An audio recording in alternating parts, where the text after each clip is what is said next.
what's up mga katagay at welcome to Vienna, Austria. Pinoy Bartender!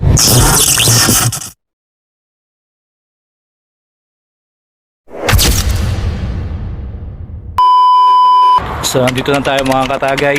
Nag-aantay tayo ng taxi pupunta sa bus station. So ngayong umaga mga katagay, pupunta tayo sa Vienna, Austria. At local vacation ko ngayon kaya maggagala tayo.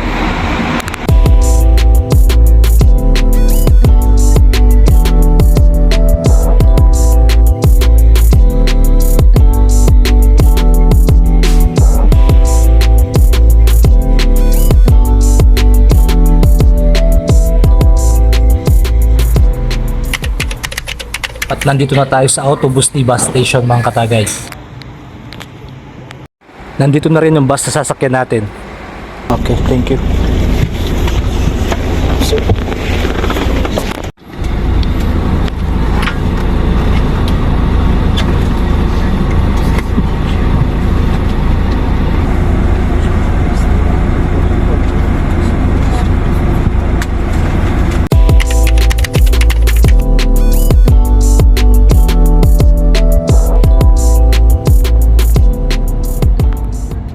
Naka-ready ng Croatian ID ko mga katagay at passport. Please waiting. May checking kasi sa mga borders na papasukan namin. Pinababa kami ng mga pulis sa bus dito sa border ng Slovenia.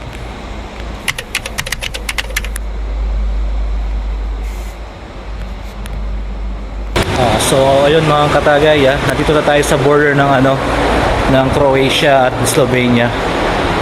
So chinek nila ang mga ID natin tsaka passport dito sa border. Tuloy na naman sa biyahe mga katagay. 4 na oras sa biyahe mga katagay mula Zagreb hanggang Vienna. Komportable naman ang bus na sakyan namin mga katagay. Malamig siya at meron siyang toilet sa loob. Nakaready na naman ang ID ko at passport mga katagay para sa checking sa border ng Slovenia at Austria. This time hindi na kami pinababa ng bus. At ang mga pulis na mismo ang umakyat ng bus para mag-check ng mga ID at passport. Ako lang ang gising mga katagay at syempre pati yung driver. Tulog lahat ng mga pasahero na kasabay ko mga katagay. Excited kasi ako mga katagay kasi first time kong pumunta ng Vienna. Tutulugan mo ba yung gantong kagandang tanawin sa labas ng bintana ng bus?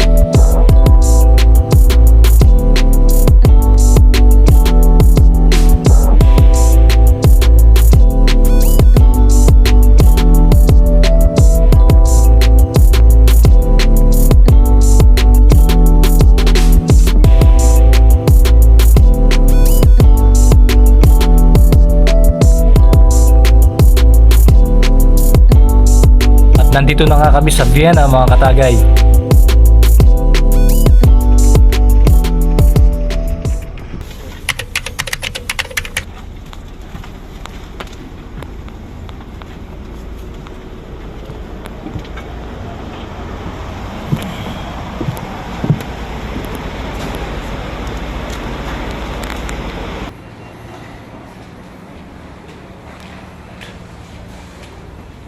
Bibili tayo ng ticket mga katagay para sa tren at sa bus.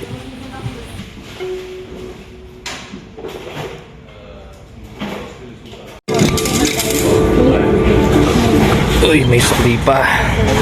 Ito yung ticket natin. May sukli pa, 2 euro.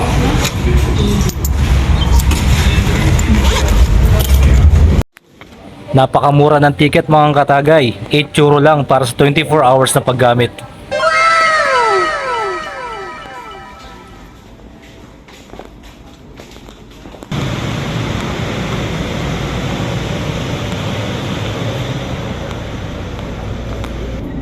Ang una natin pupuntahan ay ang St. Stephen Basilica.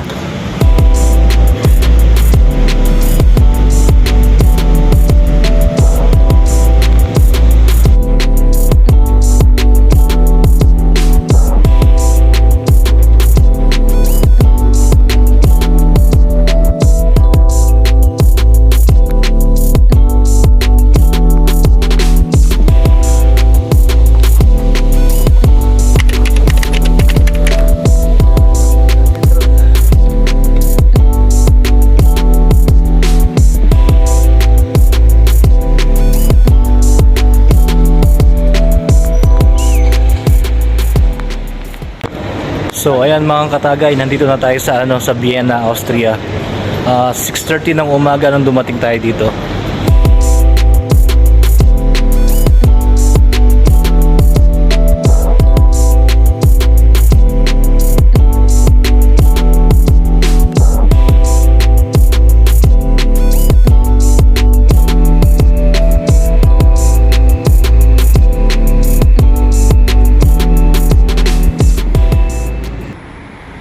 Ang susunod natin pupuntahan mga katagay ay ang Austrian Parliament.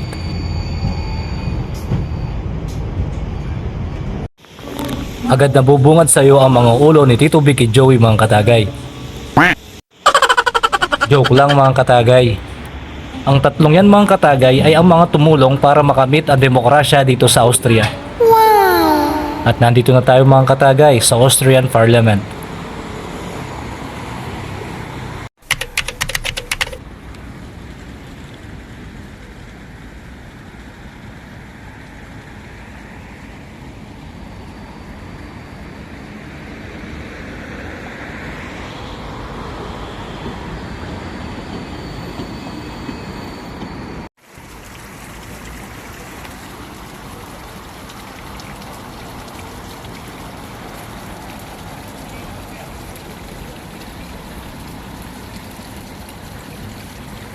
Yo, what's up mga katagay at welcome to Vienna, Austria. At ngayon mga katagay ay nandito tayo ngayon sa tapat ng Austrian Parliament.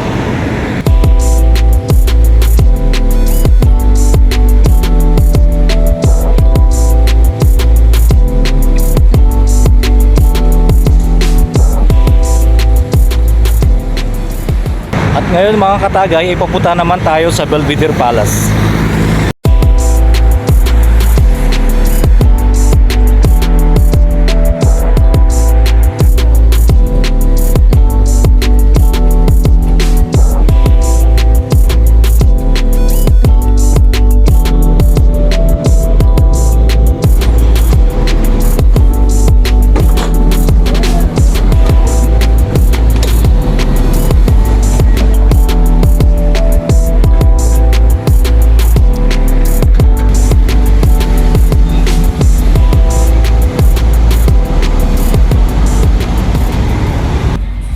Parang sa Harry Potter movie ko lang nakikita ang ganitong klaseng hit katagay ah.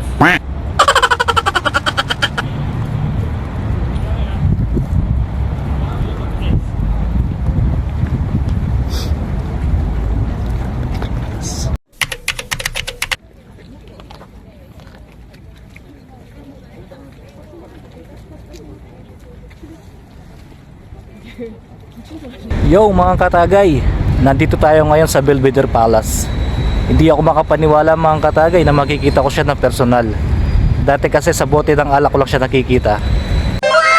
Ang Belvedere Palace kasi mga katagay ay nasa bote ng Belvedere Vodka. Kaya sa bote ko lang siya lagi nakikita mga katagay. Hindi ko inaasahan na makikita ko siya ng personal.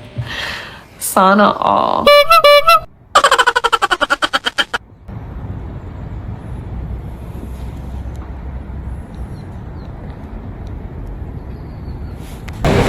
Hahanap tayo ng makakainan mga katagay. Medyo nagre-reklamo ng tiyan ko. Hahanap tayo kahit na medyo nagkakaligaw-ligaw na tayo mga katagay. Bahala na si magtanong.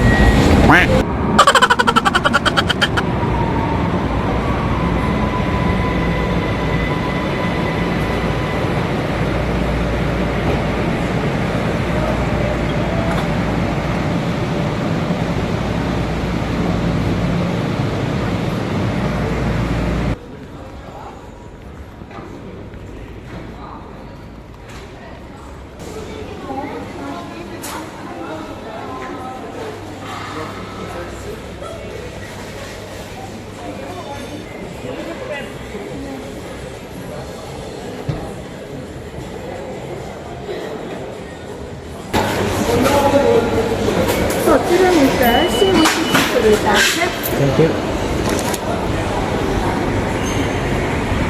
Mga katagay, dito na lang ako sa McDonald's mag-lunch para mabilis. Kasi 11:45 yung booking ko mamaya sa bus papuntang Budapest, Hungary. Para mabilis na lang. Baka kasi maiwan ako sa bus. Dalawat kalating oras yung biyahe mula dito sa Vienna hanggang Hungary, hanggang Budapest. So siguro mga 2:30 nandun na ako. 3 o'clock kasi yung check-in ko sa hotel doon. So kailangan bago mag 3 o'clock nandun na ako sa Budapest.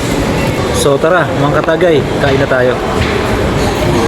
Pagkatapos kumain mga katagay, diretso na tayo sa bus terminal. Mahirap kasi maiwan eh.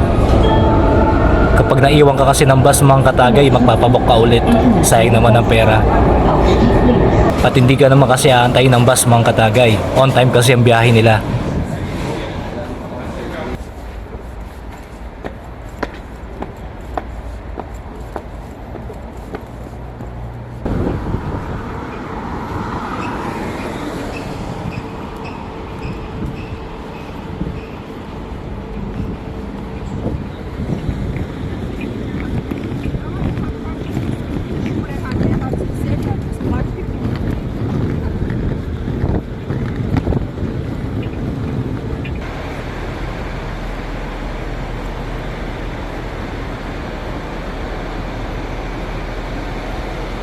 Nandito na ang bus mga katagay papuntang Budapest. Che-check-in na tayo.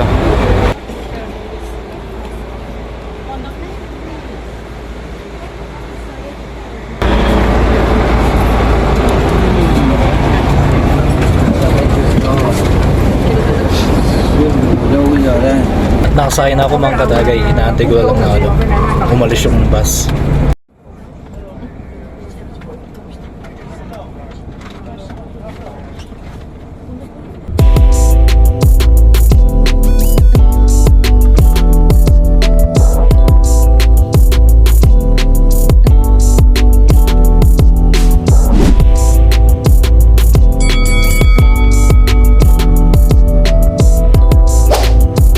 So paano mga katagay? Kita-kita na lang tayo sa Budapest, Hungary.